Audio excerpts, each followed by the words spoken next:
اور چاروں شاگردوں نے امام ابو داؤد سے ابو داؤد کو نقل کیا۔ اس زمانے میں کتابیں املا ہوتی تھی، ڈکٹیٹ کی جاتی تھی، اور محدث کتاب کا درس دیتا تھا، شاگرد لکھتے چلے جاتے تھے۔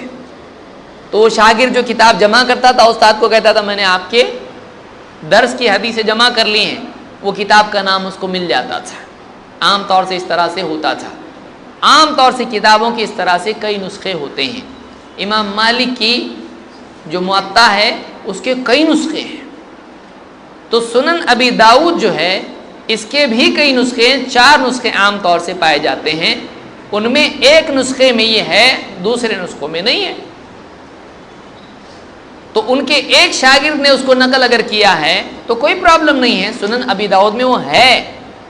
کوئی اگر کہتا ہے کہ نہیں آپ لوگوں نے اس کو شامل کر دیا ہے، تو دوسری بات آپ یہ یاد رکھیں کہ سنن ابی داؤد کا جو نسخہ جس کی شرح حنفی عالم دیوبندی عالم خلیل احمد سہارنپوری نے سنن ابی داؤد کی شرح لکھی ہے، بذل المجہود شرح سنن ابی داؤد، حل اس کے جو ہے سنن ابی داؤد میں مشکل باتوں کے جو ہے انہوں نے حل پیش کیا ہے، سولوشنز۔ تو بذل المجہود نام کی کتاب ہے خلیل احمد سہارنپوری دیوبندی کی، میں نے خود دیکھا ہوں، میرے پاس وہ کتاب جو ہے اس کا نسخہ PDF کی شکل میں بھی موجود ہے اور کتابی شکل میں بھی میں دیکھا ہوں، اس میں یہ ہے، اس میں یہ حدیث موجود ہے۔ اگر یہ اہل حدیث حضرات نے داخل کر دی تھی تو ان کے یہاں کہاں سے آئی ہے؟ ان کی بھی جو کتاب ہے سنن ابی داؤد کی جو شرح انہوں نے لکھی ہے اس میں یہ حدیث موجود ہے، تو معلوم ہوا ان کے پاس بھی سنن ابی داؤد کا جو نسخہ موجود تھا اس میں یہ حدیث موجود ہے۔ کوئی کہتا ہے نہیں یہ سنن ابی داؤد میں نہیں ہے، یہ امام ابو داؤد کی کتاب مراسیل میں ہے۔ ہم کہتے ہیں مراسیل میں ہو یا کوئی اور نام کی کتاب ہو، اگر امام ابو داؤد کی کتاب میں کسی بھی کتاب میں کسی خط میں لکھا ہے، انہوں نے اپنی سند سے اگر لکھا ہے، پرابلم کیا ہے؟ امام ابو داؤد اگر ایک کتاب لکھتے ہیں سنن ابی داؤد اور اس سے ہٹ کے دوسری کتاب لکھتے ہیں، چاہے اس کتاب میں ہو یا اس کتاب میں ہو، سند دے رہے ہیں نا، تو اگر اس سند کے ساتھ وہ حدیث نقل کر رہے ہیں تو آپ کو ماننے میں پرابلم کیا ہے؟ کوئی کہے کہ نہیں آپ جب ہمارے کمرے میں بولیں گے تو ہی آپ کی بات مانیں گے، آپ وہ کمرے میں جا کے بولیں گے تو نہیں مانیں گے، یہ پاگل پن ہے۔ مولوی صاحب اگر ممبر پر بیٹھ کے بولیں گے تو ہی بات مانیں گے، لیکن اگر ٹیبل پہ بیٹھ کے بولیں گے تو نہیں مانیں گے، تو یہ آدمی مجنون ہے۔ کون بول رہا ہے یہ دیکھنا ہے، کہاں بیٹھ کے بول رہا ہے، کس کتاب میں بول رہا ہے یہ نہیں دیکھنا رہتا ہے۔ امام ابو داؤد نے کئی کتابیں لکھی ہیں، اس میں اگر آپ یہ بھی مان لیں کہ یہ سنن ابی داؤد میں نہیں ہے، مراسیل میں اگر یہ ہے، تو لکھنے والا کون ہے یہ دیکھیں گے یا کون سی کتاب میں لکھی ہے دیکھیں گے؟ معتبر کسی بھی کتاب میں لکھ دے اس کو ماننا پڑے گا۔ تو سنن ابی داؤد میں حدیث موجود ہے، اگر کوئی کہتا ہے نہیں موجود ہے تب بھی مراسیل میں اگر موجود ہے تو پرابلم کیا ہے؟ اس کی سند آپ دیکھیے، سند اگر معتبر ہے حدیث ماننی پڑے گی، سند اگر معتبر نہیں ہے تو پھر اس حدیث کو تسلیم نہیں کیا جائے گا۔ کیا اس کی سند میں کچھ کلام ہے؟ ایک راوی ہے جس پر کلام کیا گیا ہے، لیکن وہ کلام اس روایت کو حسن درجے سے نیچے نہیں لے جا سکتا ہے۔ معتبر حدیث کی 2 قسمیں ہیں، صحیح اور حسن۔ تو یہ روایت اگرچہ صحیح درجے کی نہ ہو لیکن حسن درجے کی ہوتی ہے۔ کیوں ایسا؟ اس لیے کہ اس میں ایک راوی ہے، اس کا نام ہے سلیمان ابن موسیٰ۔ سلیمان ابن موسیٰ، کیا پرابلم ہے اس کا؟ سلیمان ابن موسیٰ کے بارے میں حافظ ابن حجر رحمۃ اللہ علیہ فرماتے ہیں اپنی کتاب تقریب التہذیب میں، صدوق فقیہ، یہ راوی سچا ہے اور فقیہ ہے، گہری سمجھ رکھنے والا ہے، فقہ کا ماہر ہے۔ فی حدیثہ بعض لین، اس کی حدیث میں ذرا سی کمزوری ہے۔ وخولط قبل موتہ بقلیل، اور موت سے پہلے تھوڑا سا یادداشت میں خرابی آ گئی تھی۔ یہ تھوڑا سا بولنے سے کیا ہوتا ہے؟ پرابلم نہیں ہوتا ہے۔ تھوڑی سی پرابلم تو سبھی کی یادداشت میں ہوتا ہے، تھوڑا سا غفلت بڑھاپے کی حالت میں تو سبھی کو ہو جاتی ہے۔ تو ایسا راوی اسٹرانگ لیول کا نہیں ہوتا ہے، حسن درجے کی روایت ایسے راوی کی ہوتی ہے۔ اسی لیے آپ دیکھیے کہہ رہے ہیں بعض لین، یہ نہیں کہہ رہے لین الحدیث ہے یا فی حدیثہ لین، کہہ رہے ہیں بعض لین، تھوڑا سا کمزوری ہے اس کی اس میں. تو یہ ایک دم خفت درجے کا جو ہے ضعف راوی کا ہوتا ہے.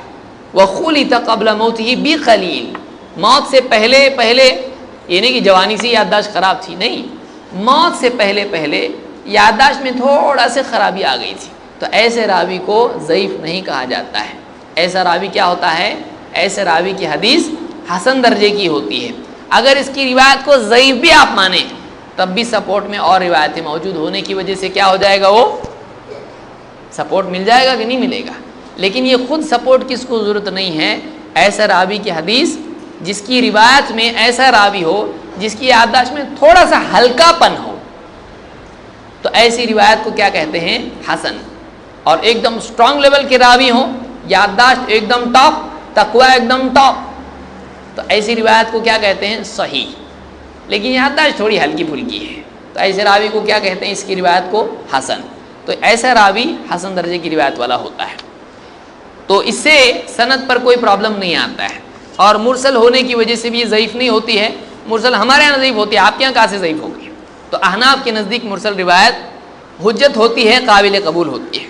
یہ دوسری روایت ہوئی. آئیے تیسری روایت ہم دیکھتے ہیں. اس سلسلے میں تیسری روایت ہے خلد الطائی کی. خلد طائی یہ راوی یہ صحابی ہیں. امام احمد نے اپنی مسند میں ایک روایت نقل کی ہے. خلد طائی رضی اللہ تعالیٰ عنہ کہتے ہیں کہ رأیت النبی صلی اللہ علیہ وسلم، میں نے اللہ کے نبی صلی اللہ علیہ وسلم کو دیکھا، ینصرف عن یمینہ و عن یسارہ، کہ آپ نماز کے بعد دائیں اور بائیں سے پھرتے تھے، یعنی پلٹ کے مقتدیوں کی طرف رخ کرتے تھے. ورأیتہ قال یضع ہذہ علی صدرہ، اور میں نے آپ کو دیکھا کہ آپ یہ سینے پر رکھتے تھے. کیا؟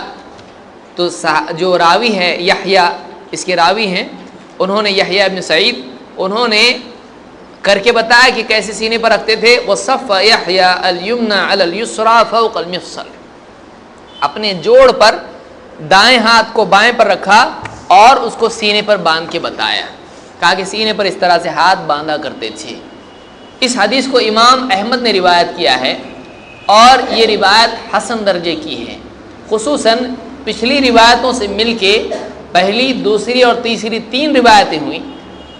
پہلی روایت وائل ابن حجر کی، دوسری روایت طاؤس کی، اور تیسری روایت یہاں پر خلد طائی کی. یہ تینوں روایتیں مل کے تقریباً مسئلہ جو ہے ثابت ہو جاتا ہے، اور یہ مسئلہ صحیح روایات سے ثابت ہوتا ہے. حکماً یہ روایتیں کیا ہیں؟ صحیح ہیں، اس لیے کہ تینوں مل کے مسئلہ ثابت ہو جاتا ہے. اگرچہ سند کے اعتبار سے ان میں خفت ہے، لیکن مسئلہ اس سے ثابت ہو جاتا ہے. اس میں پرابلم کیا ہے؟ اس میں پرابلم یہ ذکر کیا جاتا ہے کہ اس کی سند میں ایک راوی ہے جس کا نام ہے سماک، اور سماک یادداشت کے اعتبار سے مضطرب الحدیث ہے، کہ سماک کی یادداشت میں گڑبڑ تھی، اس لیے حدیثوں میں سماک کیا ہو جاتا ہے؟ کنفیوز ہو جاتا ہے، یہ راوی کنفیوز ہو جاتا ہے، تو اس کی حدیث میں اضطراب ہے. لیکن بہت سارے لوگ سماک پر جب جرح ذکر کرتے ہیں تو ایک محدث جو ہیں جو سماک کے بارے میں جانتے ہیں اور جنہوں نے بہت تفصیل سے سماک کے بارے میں کہا ہے، ان کے قول کو ذکر نہیں کرتے ہیں. کیوں نہیں کرتے ہیں؟ ان کا اپنا پرابلم ہے.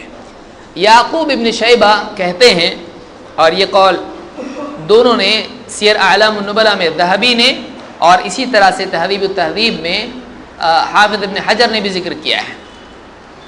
یعقوب ابن شیبہ فرماتے ہیں روایتہ عن اکرمۃ خاصۃ مضطربہ، سماک کی روایتیں اکرمہ سے خاص طور سے مضطرب ہیں. مضطرب اضطراب ہے اس کے اندر، کبھی کچھ بولتا ہے کبھی کچھ بولتا ہے، اس کو اضطراب کہتے ہیں. وَهُوَ فِي غَيْرِ اکرمۃ صالح، لیکن اکرمہ کے سوا دوسروں سے جب یہ راوی روایت کرے تو ٹھیک ہے، صالح یعنی اوکے، ٹھیک ہے. وَلَيْسَ مِنَ الْمُتَثَبِّتِينَ، لیکن اس کے باوجود یہ راوی ایک دم ٹاپ لیول کے مضبوط راویوں میں سے نہیں ہے، متثبتین میں سے نہیں ہے، ثبت میں سے نہیں ہے، ایک دم جماع والے راویوں میں سے یہ نہیں ہے. وَمَنْ سَمِعَ مِنْهُ قَدِيمًا، اور جس نے سماک سے پہلے سنا ہے، قدیماً بہت پہلے سنا ہے، مثل شعبہ و سفیان، مثلا شعبہ اور سفیان، فحدیثہم عنہ صحیح مستقیم، تو ان کی حدیث سماک سے صحیح مستقیم ہے۔ کیا کیا معلوم پڑا؟ نمبر 1 یہ مسترب الحدیث ہے، نمبر 2 اسپیشلی اکرمہ سے جب روایت کرے تو مسترب الحدیث ہے، نمبر 3 اکرمہ کے سوا روایت کسی سے کرتا ہے، ٹھیک ہے، اتنا ٹینشن لینے کی ضرورت نہیں ہے، اور خاص طور سے جب اس راوی سے شعبہ اور سفیان روایت کرتے ہوں تو ان کی روایت ایک دم ٹھیک ٹھاک ہے، صحیح ہے، مستقیم ہے۔ کیوں؟ اس لیے کہ یادداشت خراب ہونے سے پہلے انہوں نے سنا ہے۔ آئیے دیکھتے ہیں کیا چل رہا ہے یہاں پہ۔ کیا اس روایت کو سماک سے ان دونوں میں سے کسی نے روایت کیا ہے؟ آپ سند دیکھیے، حدثنا یحییٰ ابن سعید، ہم سے حدیث بیان کی یحییٰ ابن سعید نے، عن سفیان، انہوں نے سفیان سے روایت لی، حدثنی سماک، سفیان کیا کہتے ہیں؟ مجھ سے کس نے حدیث بیان کی؟ سماک نے۔ اور سماک کہتے ہیں کس سے؟ انہوں نے اکرمہ سے لی؟ نہیں، انہوں نے کہا عن قبیصہ بن حلب، انہوں نے روایت نقل کی قبیصہ ابن حلب سے۔ تو دو باتیں یہاں پر واضح ہوئی، ایک سماک نے یہاں پر روایت اکرمہ سے نہیں لی ہے، جو کہ ایک ٹینشن کا پرابلم ہے، تو یہاں پر وہ مسئلہ بھی نہیں ہے۔ نمبر 2 یہاں پر سماک سے روایت نقل کیے کس نے؟ سفیان نے۔ تو سفیان روایت کریں تو یادداشت خراب ہونے کے پہلے کی روایت ہے، تو یہاں ٹینشن لینا نہیں ہے، یعنی یہ روایت سماک پر جو اعتراض ہے اس اعتراض کا یہاں پر کوئی مسئلہ نہیں ہے، کیونکہ سماک کی یادداشت خراب ہونے سے پہلے روایت کرنے والے نے یہاں پر روایت کی ہے، تو یہ روایت کیا ہوئی؟ حسن درجے کی ہوئی، اس میں کوئی پریشان ہونے کی چیز نہیں ہے، خصوصاً جب کہ 2 روایتیں اس سے پہلے اور موجود ہیں، ان کے ساتھ مل کے یہ مسئلہ کیا ہو جاتا ہے؟ صاف ہو جاتا ہے، اور یہ روایت حسن درجے کی، معتبر، قابل قبول، قابل استدلال اور حجت ہو جاتی ہے۔ تو ان تینوں روایت سے ایک مسئلہ ثابت ہوا، اور اس میں کیا کیا پرابلم لوگ ذکر کرتے ہیں ان کا بھی ہم نے غور کیا، اس کا بھی ہم نے جواب دیکھا کہ کیا ہم کو بولنا ہے اگر کوئی اس پر اعتراض کرے تو۔ وہ نماز کی کتاب چھپی ہے، نماز پیمبر، اس میں بہت ساری خیانتیں کی گئی ہیں، یہ سارے اقوال جو میں نے ذکر کیا یعقوب ابن شیبہ کا، یہ ذکر ہی نہیں اس کے اندر، دوسروں کی باتیں ذکر کیا، حالانکہ یہ اسی کتاب میں موجود ہے، جن کتابوں کا حوالہ دیا گیا ہے راوی پر کلام میں، ان کتابوں میں یہ قول موجود ہے، لیکن اس کو ذکر کیا گیا نہیں، ذکر کیا گیا۔ تو اس طرح سے نہیں ہونا چاہیے، آدمی خیانت نہیں کرے۔ سینے پر باندھنے کے بارے میں، کیا ہم ہی سینے پر باندھتے ہیں یا ہم سے پہلے بھی بڑا کوئی باندھا ہے؟ اس بارے میں عبد الحی لکھنوی جو حنفی علماء میں سے گزرے ہیں، وہ التعلیق الممجد لموطا الامام محمد، امام محمد کی کتاب موطا، اس کی تشریح لکھی عبد الحی لکھنوی نے، اس میں کہتے ہیں کہ وثبت عند ابن خزیمہ وغیرہ من حدیث وائل الوضع علی الصدر وبہ قال الشافعی وغیرہ، کہتے ہیں کہ ابن خزیمہ کے نزدیک وائل رضی اللہ تعالیٰ عنہ کی حدیث سے ابن خزیمہ اور دوسرے علماء کی نزدیک یہ ثابت ہے کہ ہاتھ سینے پر رکھے جائیں۔ تو کس کا حوالہ دے رہے ہیں؟ کون سی کتاب کا حوالہ دے رہے ہیں؟ ابن خزیمہ، اور بھی دوسری کتابیں جیسے بزار ہے یا مسند احمد ہے وغیرہ وغیرہ، تو ان کے نزدیک ان کی روایت سے ثابت ہوتا ہے کہ سینے پر ہاتھ باندھنا چاہیے۔ وَبِهِ قَالَ الشَّافِعِي وَغَيْرُهُ، اور یہی قول ہے امام الشافعی اور دوسروں کا۔ تو 4 اماموں میں سے ایک امام تو ہمارے پاس ہیں جو سینے پر ہاتھ باندھنے کے قائل ہیں، ایسا نہیں کہ ایک نیا مسئلہ کون سا تو بھی لے کے آئے ہم لوگ وکٹوریہ کے زمانے کا۔ بعض لوگوں کو معلوم نہیں ملکہ وکٹوریہ سے کیا قلبی لگاؤ ہے کہ جب بھی اہل حدیث کا تذکرہ آتا ہے وکٹوریہ کا نام ضرور آتا ہے۔ تو انگریزوں سے معلوم نہیں کچھ خاص تعلق ہے جو بار بار وکٹوریہ کا اس میں مبارک لیتے ہیں، تو ہمارا کوئی تعلق نہیں بھائی اس طرح کی کسی وکٹوریہ وغیرہ سے۔ ہاں وکٹری سے ہمارا تعلق ہے۔ وکٹری کے معنی کیا ہے؟ اسی لیے حدیث میں کیا آیا ہے؟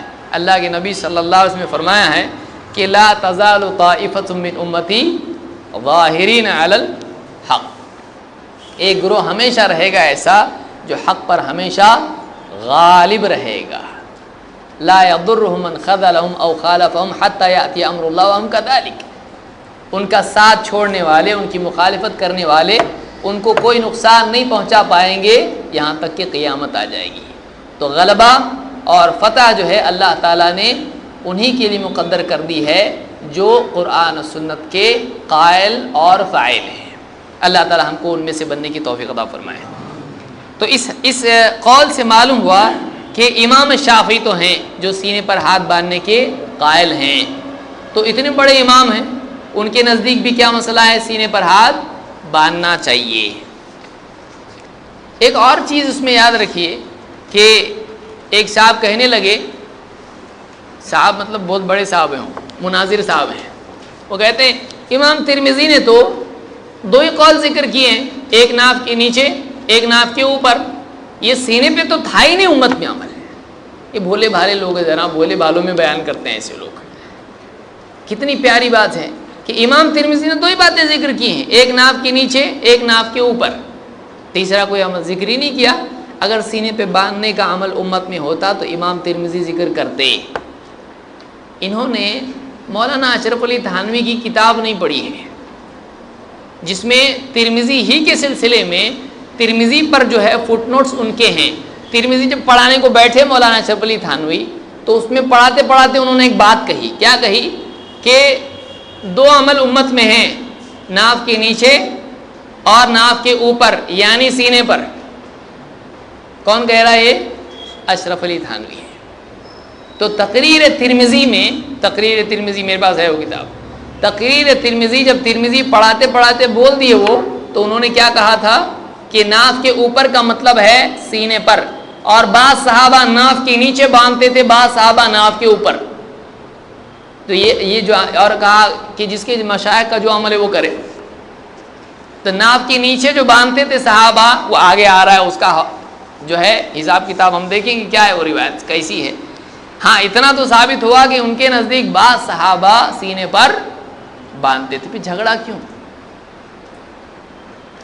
سلام کے بعد دیکھنے گھورنے کا کیا فائدہ ہے؟ جب صحابہ باندھتے تھے تو کیوں پریشان ہوتا ہے آدمی؟ پروموشن کسی کا ہو رہا ہے تو کیوں پریشان ہو رہا ہے اس کے اوپر؟ ایک آدمی اگر اوپر جاتا ہے ناف کے نیچے سے تو کیوں پریشان ہے آدمی؟ اگر ان کے علماء کہہ رہے ہیں، خود علماء کہہ رہے ہیں کہ صحابہ بھی ناف سینے پر باندھتے تھے، تو انہوں نے خود کہا کہ ناف کے اوپر کا مطلب کیا ہے؟ سینے پر باندھنا چاہیے. آئیے دیکھتے ہیں وہ روایات کیسی ہیں جن میں ناف کے نیچے باندھنے کا ذکر ہے. یہ پہلا مسئلہ تھوڑا میں تفصیل سے دے رہا ہوں اس لیے کہ یہ بڑا مسئلہ ہے. یہ حل ہو گیا تو پیچھے والے مسئلے ڈھیلے ہو جاتے ہیں تھوڑے. امام ابو داؤد اپنی سند سے ایک روایت نقل کرتے ہیں. حدثنا محمد بن محبوب حدثنا حفص بن غیاث عن عبد الرحمن ابن اسحاق عن زیاد ابن زید عن ابی جحیفہ ان علی رضی اللہ عنہ قال من السنة وضع الكف على الكف في الصلاة تحت السرة. کہتے ہیں ہم سے حدیث بیان کی محمد ابن محبوب نے، وہ کہتے ہیں ہم سے حدیث بیان کی حفص ابن غیاث نے، انہوں نے روایت نقل کی عبد الرحمن ابن اسحاق سے، انہوں نے روایت نقل کی زیاد ابن زید سے، انہوں نے روایت نقل کی ابو جحیفہ سے. انہوں نے کہا کہ علی رضی اللہ تعالیٰ نے فرمایا سنت یہ ہے کہ ہتھیلی کو ہتھیلی پر، کف کو کف پر رکھا جائے نماز میں ناف کے نیچے.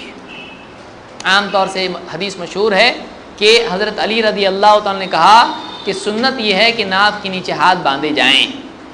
تو صحابی جب سنت کہیں تو سنت ہوتا ہے. اسی لیے بعض لوگ کہتے ہیں تم لوگ اہل حدیث ہو، ہم لوگ اہل سنت ہیں، تم کو حدیث ملی عمل کرنا شروع کرتے ہیں. ہم جب سنت ہوتا ہے تو ہم عمل کرتے ہیں. یہ لفظی کرتب ہے اور کچھ بھی نہیں ہے. اس لیے کہ امام ابو حنیفہ خود کہتے ہیں اذا صح الحدیث فهو مذہبی، جب صحیح حدیث صحیح ثابت ہو جائے وہی میرا مذہب ہوتا ہے. یہ نہیں کہ جب حدیث سنت ثابت ہو تو میں اس کو مذہب بناتا ہوں، ایسا نہیں کہا انہوں نے. بہرحال ہمارا وہ موضوع نہیں ہے.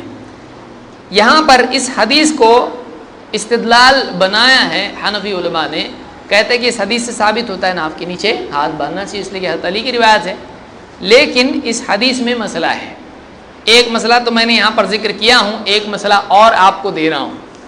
نمبر 1 جو انڈر لائن آپ کو دکھائی دے رہا ہے عربی میں، عبد الرحمن ابن اسحاق، یہ جو راوی ہے اس کے بارے میں علماء کا کہنا ہے کہ یہ راوی ضعیف ہے، اور اس راوی کے ضعیف ہونے پر سارے محدثین کا اتفاق ہے، سارے کے سارے محدث اس کے ضعیف ہونے پر متفق ہیں۔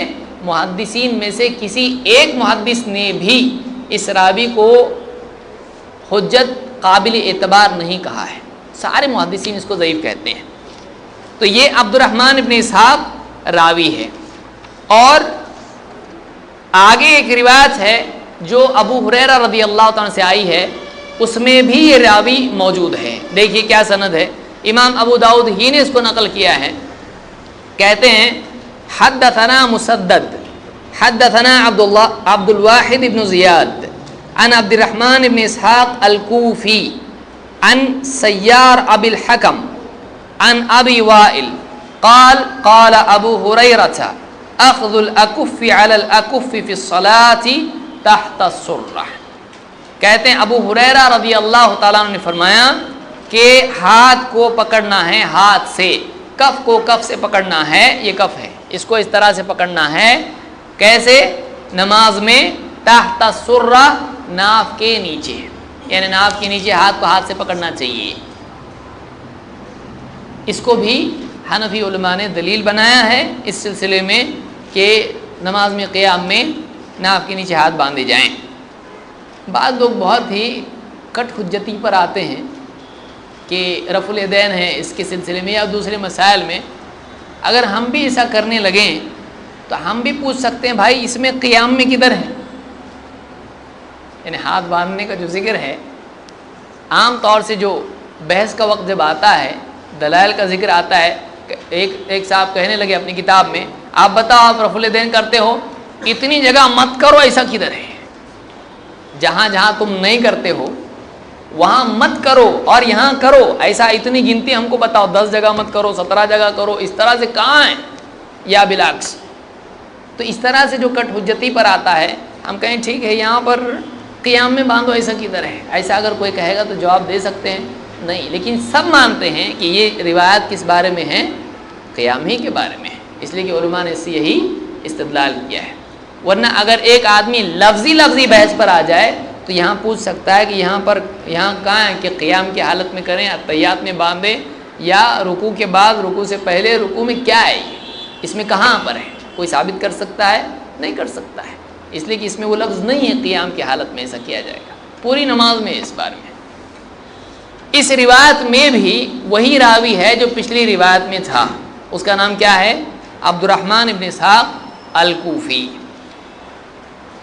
اس راوی کے بارے میں عام طور سے وہ بات چھپائی جاتی ہے جو اس روایت کو بیان کرنے والے نے ذکر کی۔ یہ روایت کس حوالے سے ذکر کی جاتی ہے؟ ابو داؤد، سنن ابی داؤد۔ لیکن امام ابو داؤد نے خود اپنی کتاب میں سنن ابی داؤد میں ان روایات کے بعد ذکر کیا، کہتے ہیں سمعت احمد ابن حنبل یضاعف عبد الرحمن ابن اسحاق الکوفی، میں نے امام احمد ابن حنبل کو سنا وہ عبد الرحمن ابن اسحاق الکوفی کو ضعیف قرار دیتے تھے۔ امام احمد نے کیا کہا کہ عبد الرحمن ابن اسحاق یہ راوی کیسا ہے؟ ضعیف راوی ہے۔ امام ابو داؤد شاگرد ہیں امام احمد کے، اور امام احمد سے براہ راست سنا امام ابو داؤد نے، کہ میں نے سنا امام احمد سے، وہ کہتے تھے کہ عبد الرحمن ابن اسحاق کیا ہے؟ ضعیف ہے۔ 4 اماموں میں سے ایک امام ضعیف بول رہا نا اس کو، تو چاروں امام برحق، تو پھر یہ برحق نہیں کیا؟ چاروں امام کیا ہیں؟ برحق ہے نا، تو یہ کیوں برحق نہیں؟ یہ راوی برحق ہے نہیں، وہ ضعیف برحق ہے۔ اس راوی کو امام احمد کیا کہتے ہیں؟ یہ راوی ضعیف ہے، اور سارے محدثین نے اس راوی کو کیا کہا ہے؟ یہ ضعیف ہے۔ اگر تہذیب و تہذیب وغیرہ آپ دیکھیں تو آپ کو اس میں ملے گا۔ اسی لیے اس حدیث کے بارے میں علامہ عبد الحی لکھنوی ہدایہ کے حاشیے پر کہتے ہیں، آپ غلطی سے یہ نہیں کہہ دینا پھانسی لینے کے لیے کہ ہدایہ میں ہے، ہمارے بہت سارے لوگ بھولے بھالے ہوتے ہیں، سنتے ہیں اور اس کو جو ہے مختصر کر کے بولتے ہیں، جو سنے وہی بولنا، ہدایہ میں نہیں ہے، یہ ہدایہ کے حاشیے پر ہے۔ کیا لکھا ہے علامہ عبدالحی لکھنوی نے؟ کہتے ہیں قولہ ان من السنۃ الی آخرہ ضعیف متفق علی ضعفہ کذا قال النووی۔ کہتے ہیں یہ جو حدیث حضرت علی کی ہے کہ سنت یہ ہے کہ ناف کے نیچے ہاتھ باندھے جائیں، یہ جو حدیث ہے ضعیف ہے، اس کے ضعیف ہونے پر سب کا اتفاق ہے، ایسا امام نووی نے کہا ہے۔ تو عبدالحی لکھنوی نہیں کہہ رہے ہیں نووی نے غلط کہا ہے، نہیں، وہ ذکر کر رہے ہیں امام نووی نے کیا کہا، یہ حدیث ضعیف ہے، اس پہ سارے محدثین کا اتفاق ہے کہ یہ ضعیف ہے۔ اور اس کو کس نے نقل کیا ہے؟ حنفی عالم جن کو حنفی کہا جاتا ہے، عبدالحی لکھنوی نے، کس کتاب میں؟ ہدایہ کے حاشیے پر۔ ایک اور علت اس روایت کی آپ دیکھیں جو پچھلی سند میں آپ کو ملے گی، اس کو آپ نوٹ کر سکتے ہیں۔ پچھلی روایت کی سند میں ایک اور راوی ہے، اس کا نام ہے زیاد ابن زید۔ حضرت علی کی روایت میں ایک اور راوی ہے جو عبد الرحمن ابن اسحاق کے بعد آ رہا ہے، کیا نام ہے اس کا؟ زیاد ابن زید السوائی، اس کا نام ہے السوائی ہے۔ یہ راوی کیسا ہے؟ یہ راوی مجہول ہے۔ مجہول کس کو بولتے ہیں؟ معتبر ہے کہ نہیں معلوم نہیں بابا، معتبر ہے کہ نہیں معلوم نہیں۔ تو ایسے آدمی کی روایت معتبر ہوتی ہے نہیں، وہ خود معتبر نہیں تو اس کی روایت کہاں سے معتبر ہوتی ہے؟ اس کی آتھینٹسٹی ویریفائڈ نہیں ہے۔ تو دو راوی ہوئے، اب ایک عبد الرحمن ابن اسحاق اور دوسرا زیاد ابن زید السوائی۔ یہ مجہول ہے، مجہول اس کا حال ہم کو معلوم نہیں معتبر تھا کہ نہیں تھا، تو جب تک کہ وہ معتبر ثابت نہ ہو اس کی روایت نہیں لی جاتی ہے۔ تو بہرحال خود امام ابو داؤد نے اس روایت کو، جو اس روایت کی سند میں جو راوی ہے اس کو ضعیف کہا ہے، لیکن عام طور سے جو لوگ اس کو ذکر کرتے ہیں وہ بتاتے نہیں کہ امام ابو داؤد نے کیا کہا ہے۔ تو امام ابو داؤد کا قول آپ نے دیکھا، اور اسی طرح سے عبدالحی لکھنوی رحمۃ اللہ علیہ کا قول بھی آپ نے دیکھا۔ اس میں بعض کتابوں میں ابو مجلس تابعی کا اثر ذکر کیا جاتا ہے، اور اس کو رضی اللہ عنہ بعض لوگ لکھ دیتے ہیں تو سمجھتے ہیں کہ صحابی ہیں، ابو مجلس تابعی ہیں۔ ابو مجلس ناف کے نیچے ہاتھ باندھتے تھے، اس طرح سے ذکر کرتے ہیں۔ ہم کو نبی کے عمل کے مقابلے میں تابعی کا عمل نہیں دیکھنا ہے، نبی کے عمل کے مقابلے میں تابعی کا عمل نہیں دیکھنا ہے۔ کوئی تابعی کا عمل آپ نہیں دیکھ رہے، تابعی تو صحابہ کو ہی دیکھتے تھے نا۔ تو ہم کہیں آئیے ذرا رکیے، حسن بصری کون ہے؟ تابعی ہیں۔ سعید بن جبیر کون ہے؟ تابعی۔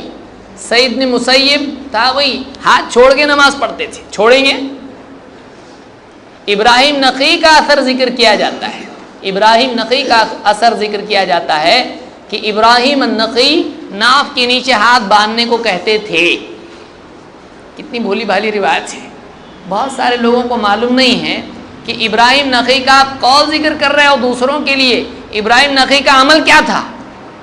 ابن ابی شیبہ نے ابراہیم النخعی جو تابعی ہیں ان کا عمل ذکر کیا ہے کہ ابراہیم النخعی بھی ہاتھ چھوڑ کے نماز پڑھتے تھے، لیکن کہتے تھے اگر باندھنا ہے تو ناف کے نیچے باندھو، نہیں بہتر یہ کہ ہاتھ چھوڑ کے پڑھو۔